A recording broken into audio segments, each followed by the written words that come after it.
Hello friends, welcome to the UPSC analyser. तो आज हम सितंबर 3 का इंडियन एक्सप्रेस डिस्कस करेंगे। यहाँ पर फर्स्ट न्यूज़ है, सीजीआई ने कुछ बातें ऑब्जर्व की हैं। पहली बात उन्होंने ये बोली है, जो सेक्शन ऑफ मीडिया है वो हर न्यूज़ को कम्युनल कलर देने की कोशिश करता है। और साथ ही साथ उन्होंने एक और कंसर्न बताया है, जो सोशल मीडिया और डिजिटल प्लेटफॉर्म्स हैं उनकी अकाउंटेबिलिटी काफ़ी कम है।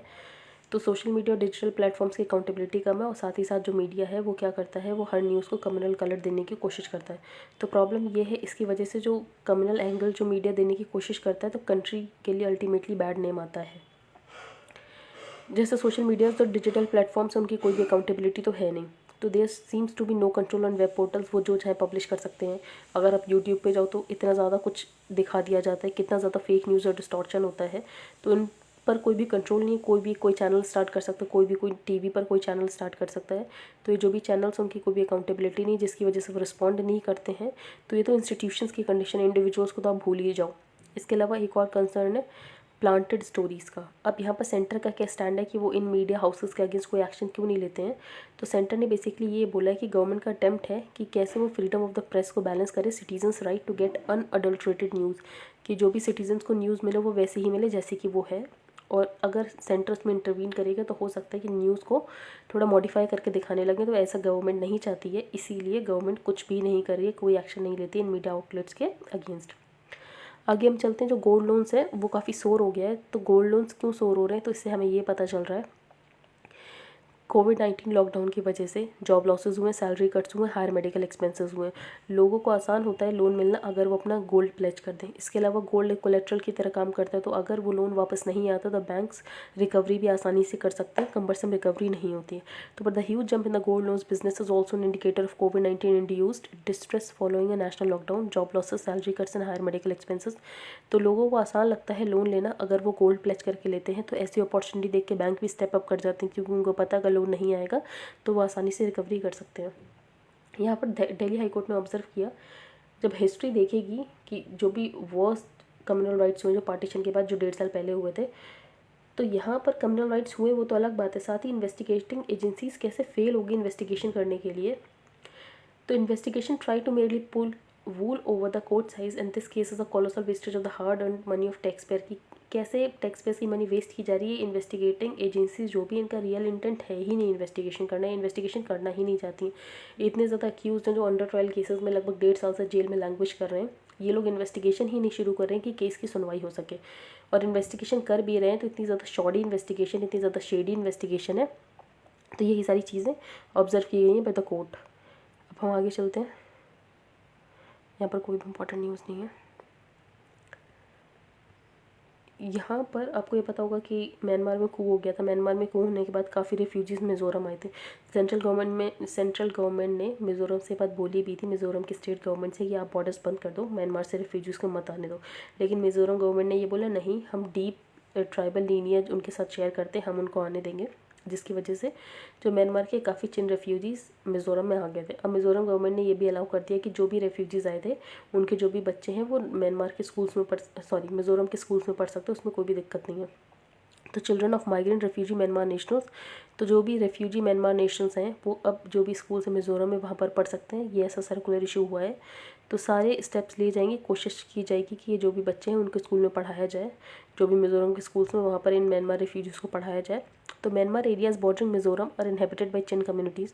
तो म्यांमार एरियाज़ जो कि मिज़ोरम के साथ बॉर्डर शेयर करते हैं वो चिन कम्युनिटीज़ को बिलोंग करते हैं, और जो चिन कम्युनिटीज़ है वो एथनिकली मीज़ो ब्रेदरेन को बिलोंग करती है। तो इनको लगता है सारे इनके भाई बंधु हैं, और इंडिया के इंडिपेंडेंस होने से पहले इनकी ऐसे डीप लीनियज टाइज है, इसलिए उन्होंने बॉर्डर्स बंद नहीं किए और काफ़ी रेफ्यूजी आ चुके हैं मिज़ोरम में।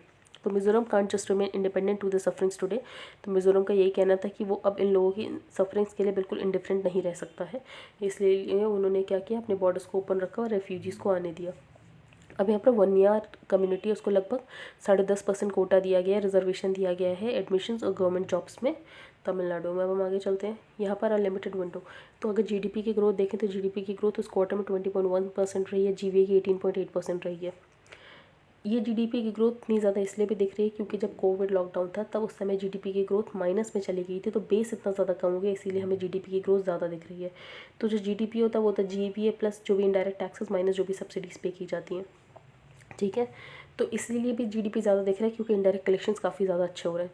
अगर हम सेक्टोरल एक्टिविटी देखें तो मैन्युफैक्चरिंग जी रॉबस्ट रहा है। माइनिंग और इलेक्ट्रिसिटी में थोड़ी मॉडरेट ग्रोथ रही है, ज़्यादा अच्छी नहीं रही। एग्रीकल्चर 4.5% से ग्रो हुआ है। इसके अलावा सर्विस सेक्टर अभी भी वल्नरेबल है। प्राइवेट कंजम्पशन 19.3% रहा है। इन्वेस्टमेंट 55.3% पे रही है। गवर्नमेंट कंजम्पशन 4.8% से लो हो गया है। इसकी वजह से पर्सपेक्टिव मिलता है।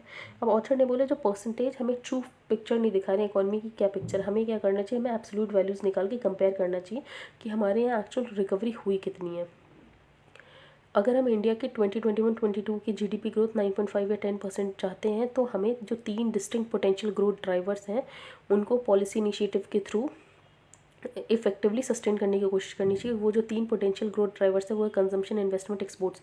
गवर्नमेंट मेनली क्या कर सकती है, गवर्नमेंट अपनी स्पेंडिंग बढ़ा सकती है। गवर्नमेंट के पास अभी फिस्कल स्पेस भी है कि वो अपनी स्पेंडिंग बढ़ा सकती है, क्योंकि गवर्नमेंट नेशनल मोनेटाइजेशन पाइपलाइन से लगभग गवर्नमेंट के पास 6 लाख करोड़ आने वाले हैं। तो गवर्नमेंट यहाँ पर अपना फिस्कल स्पेस बढ़ाकर क्या कर सकती है, स्पेंडिंग कर सकती है। इसके अलावा जो बिग फर्म्स हैं उन्होंने तो रिकवर कर लिया, लेकिन जो स्मॉल साइज़ फर्म्स है वो अभी तक रिकवर नहीं कर पाई हैं। उनके प्री पैंडमिक लेवल ऑपरेशंस नहीं शुरू हो पाए हैं, तो उनको बैंक क्रेडिट देने की ज़रूरत है ताकि वो भी जल्द से जल्द अपने प्री पैंडमिक लेवल ऑपरेशन पर आ जाएं। एक्सटर्नल अपॉर्चुनिटी देखें तो इंडिया को स्केल अप करने की ज़रूरत है। जो भी ग्लोबल इन्वेंट्री में जो भी गैप्स क्रिएट हुआ है, इंडिया उसको अपने प्रोडक्ट्स एक्सपोर्ट करके भर सकता है। ग्लोबल सेंट्रल बैंक्स भी सिग्नल कर रहे हैं, जो अल्ट्रा लूज मॉनेटरी पॉलिसी थी, रेपो रेट को लगातार कम किया जा रहा था, उसे वापस से अब सही करने की कोशिश की जाएगी। तो आरबीआई भी जल्दी आने वाले समय में अपना न्यूट्रल स्टैंस रख सकता है। तो आई होप आपको समझ आ गया हो। यहाँ पर नेक्स्ट एडिटोरियल ये फ्रॉम लेग्स टू माइंड्स। तो सबसे पहले ऑथर ने एक स्टोरी टाइप की बताई कि 1893 में एक 12 दिन की जर्नी थी। जापान से कनाडा जा रहे थे, इंडिया से भी 2 रिमार्केबल इंडियंस जा रहे थे, एक स्वामी विवेकानंद और दूसरे जमशेदजी टाटा। जब ये लोग जा रहे थे world parliament of religions and technological expo, तो इनके बीच में एक कॉन्वर्सेशन होती है।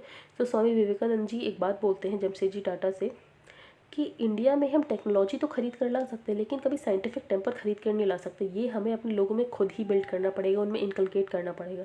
तो इस आउटकम का डायरेक्ट आउटकम ये रहा इस एनकाउंटर का कि उसके बाद जमशेदजी टाटा ने इंडियन इंस्टीट्यूट ऑफ साइंस इन बेंगलोर बनाया, जिसकी वजह से हमारा टेक्नोलॉजी इंकरेजिंग कल्चर आया। फिर 1960 से तो हमें पता ही है कि टाटास का कितना इंपॉर्टेंट रोल रहा है इंडिया की सॉफ्टवेयर इंडस्ट्री में।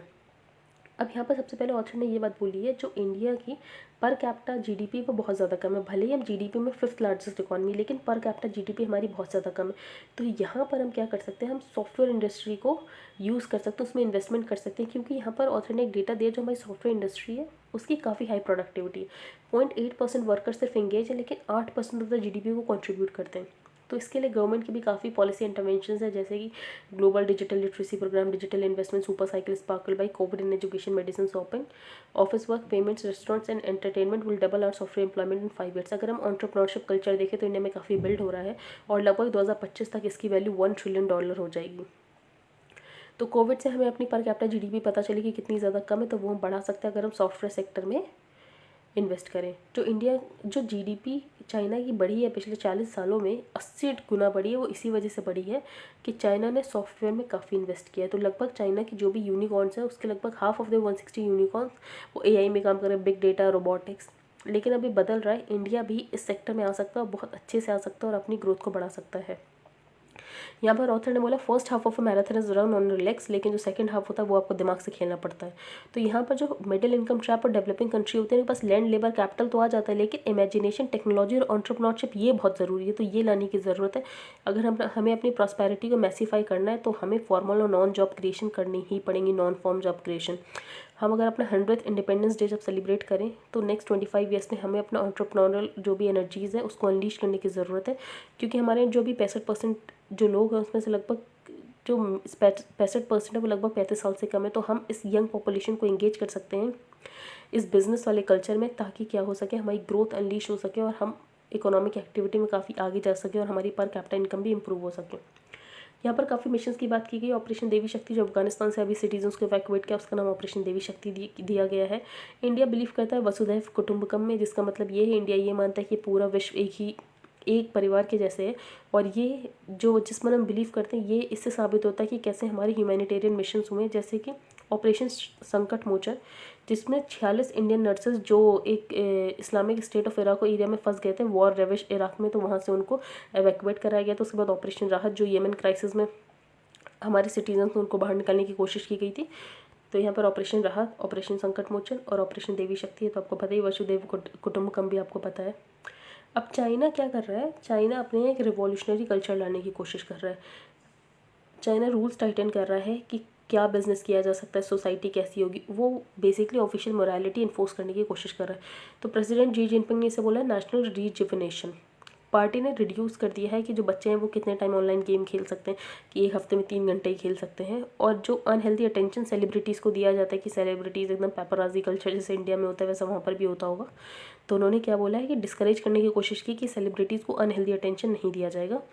और यहाँ तक कि जैसे BTS टाइप के होते हैं ना, तो इनका ये मानना है जो साउथ कोरियन और जापानीज सिंगर्स और एक्टर्स हैं, तो चाइनीज़ पॉप स्टार्स उनको कॉपी करते हैं और उनके लुक को इन्होंने काफ़ी ऐसे डिमीन करके ये बोला कि girlish look of some south Korean and Japanese singers and actors are failing to encourage China's young man to be masculine enough.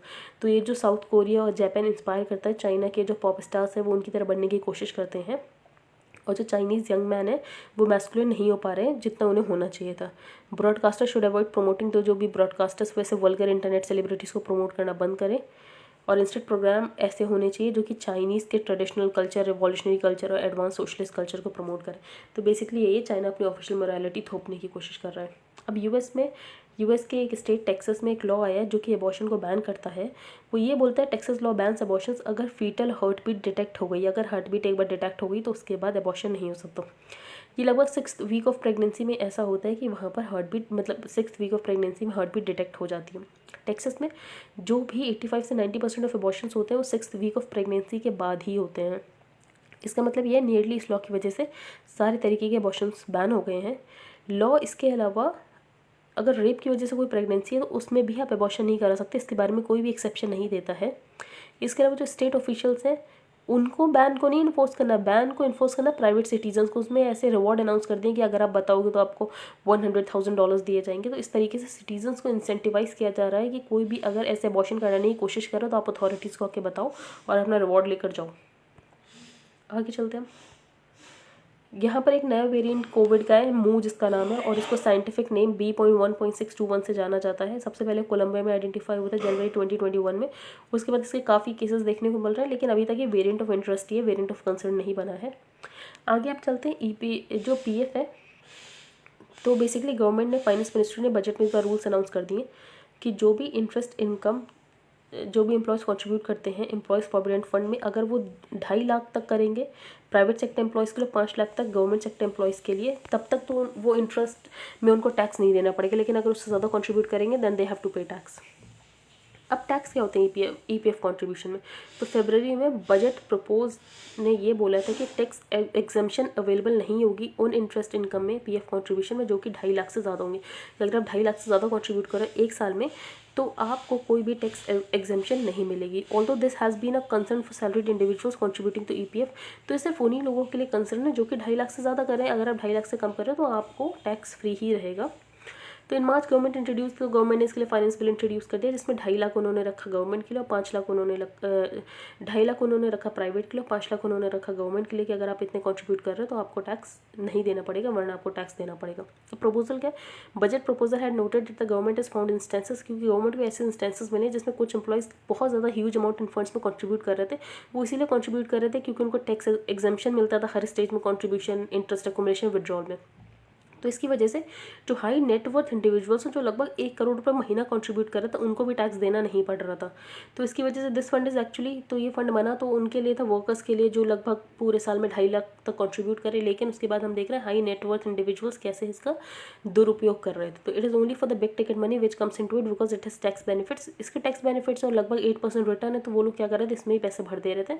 जैसे you find huge amount sum to the extent of ₹1 crore being put into this each month. तो लगभग 1 करोड़ का amount डाला जा रहा है। तो इसके लिए गवर्नमेंट ने लिमिट लगा दी कि 2.5 lakh for the private employees और 5 lakh for the government employees. इससे ज़्यादा अगर आप EPF में कंट्रीब्यूशन करोगे then you will have to pay tax, you will not be exempted from paying tax. आगे चलते हैं। यहाँ पर जो डूरन लाइन है जो कि पाकिस्तान और अफगानिस्तान का बॉर्डर है वो 19वीं सेंचुरी के ग्रेट गेम की वजह से आई थी, क्योंकि अफगानिस्तान को बफर की तरह यूज़ करना चाहते थे ब्रिटेन और रशिया दोनों। तो between the Russian and the British empire in which Afghanistan was used as a buffer by the British. तो ब्रिटिश उसको बफर की तरह यूज़ करना चाहते थे अफगानिस्तान को कि कहीं रशिया का भी अटैक ना कर दे, ठीक है।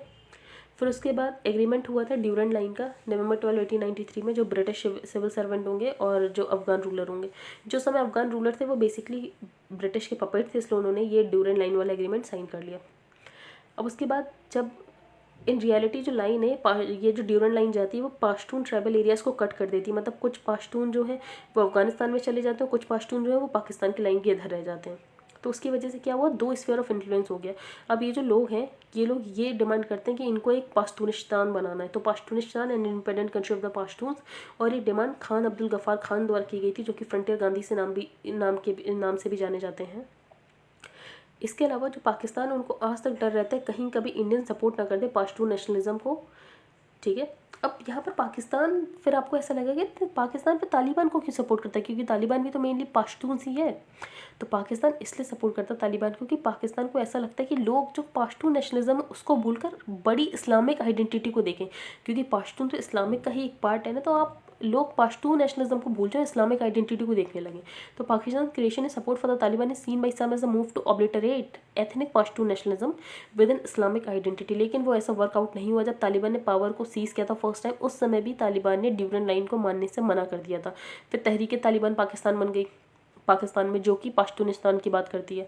तो within Islamic radicalism to produce the Tehrik Taliban Pakistan, जिसके टेरर अटैक्स 2007 से हो ही रहे हैं पाकिस्तान में, हम यहाँ पर देख रहे हैं।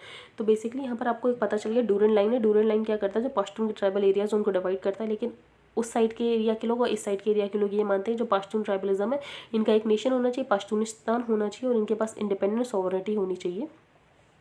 और जो तालिबान है वो भी इस लाइन को नहीं मानता है। फर्स्ट टाइम जब वो आया था पावर कैप्चर के बाद, तब भी उसने इस लाइन को नहीं माना था और आगे भी नहीं मानेगा। अब हम आगे चलते हैं। यहाँ पर जो टेक्सास का एंटी अबॉर्शन लॉ है, वो मैंने आपको बता दिया कि टेक्सास का एंटी अबॉर्शन लॉ क्या है, कि उसमें अगर एक बार हार्ट बीट डिटेक्ट होगी तो उसके बाद अबॉर्शन नहीं हो सकता। इसके अलावा रेप केसेस के लिए कोई भी इसमें एक्सेप्शन की बात नहीं की गई है। प्राइवेट इंडिविजुअल अगर वो ये बात बताएगा कि हाँ कोई ऐसे करा रहा है, अबॉर्शन कराने की कोशिश कर रहा है, तो सू कर सकते हैं उससे, और लगभग इतने उससे डॉलर मिलेंगे, $10,000 मिलेंगे अगर वो जीत जाता है वो केस। इंडिया में medical termination of pregnancy act allow करते हैं कि आप 24 वीक्स ऑफ प्रेगनेंसी तक अबॉर्शन करा सकते हो। अब यूएस में कॉन्स्टिट्यूशनल राइट है टू अबॉर्शन, जो कि यूएस सुप्रीम कोर्ट ने रिकॉग्नाइज किया था 1973 में, लेकिन उसके बाद भी टेक्सास यहाँ पर लॉ लेकर आ गया है। बाकी सुप्रीम कोर्ट ने इससे पहले क्या रूलिंग दे रखी है अबॉर्शन में, तो ये जैसे कि मैंने आपको बताया कि इससे पहले एक रूलिंग दे रखी है सुप्रीम कोर्ट ने, जो यूएस की सुप्रीम कोर्ट है, कि विमेन के पास राइट है टू बॉडीली ऑटोनमी। और इसके अलावा if the place an undue burden on a woman seeking an abortion before the foetus is viable, ये भी रिकॉग्नाइज़ किया था कि अबॉर्शन को हम आउटलॉ नहीं कर सकते, और ये अनकॉन्स्टिट्यूशनल होगा अगर हम अबॉर्शन का आउटलॉ कर देंगे, क्योंकि विमेन की बॉडली ऑटोनमी है उसकी, वो जैसा चाहे वैसे डिसाइड कर सकती है। The obvious fallout is the enforcement of a regressive anti abortion regime that would wallet the rights of women. अब टेक्सास के लॉ के बाद क्या होगा, एक एंटी अबॉर्शन रिजीम आ जाएगी, जिसकी वजह से जो विमेन के राइट्स होंगे वो वॉयलेट होंगे। आगे हम चलते हैं। यहाँ पे जो साउथ कोरिया की कंपनी है, उन्होंने जो इन ऐप बिलिंग प्रोसेसेस होता है, जैसे एप्पल और गूगल का क्या होता है, उनका खुद का इन ऐप होता है कि आप उसी में बिलिंग कर सकते हो। तो यहाँ पर साउथ कोरिया ने बोला नहीं, आपको ऑल्टरनेटिव पेमेंट सिस्टम देने ही पड़ेंगे। तो ये फर्स्ट फॉर्मल डेवलपमेंट देख सकते हैं, जिसके कारण ये जो ग्लोबल टेक हैं, ग्लोबल टेक कंपनीज़ हैं, इनकी कैसे मोनोपोली को ख़त्म करने की कोशिश किया जा रहा है। तो इससे इंडिया जैसे कंट्रीज़ पे कुछ लेसन ले सकते हैं कि कैसे हम इनकी मोनोपोली ख़त्म कर सकते हैं। तो आई होप आपको आज का न्यूज़पेपर समझ आया। If you like the video then please like share and subscribe. Thank you and have a nice day.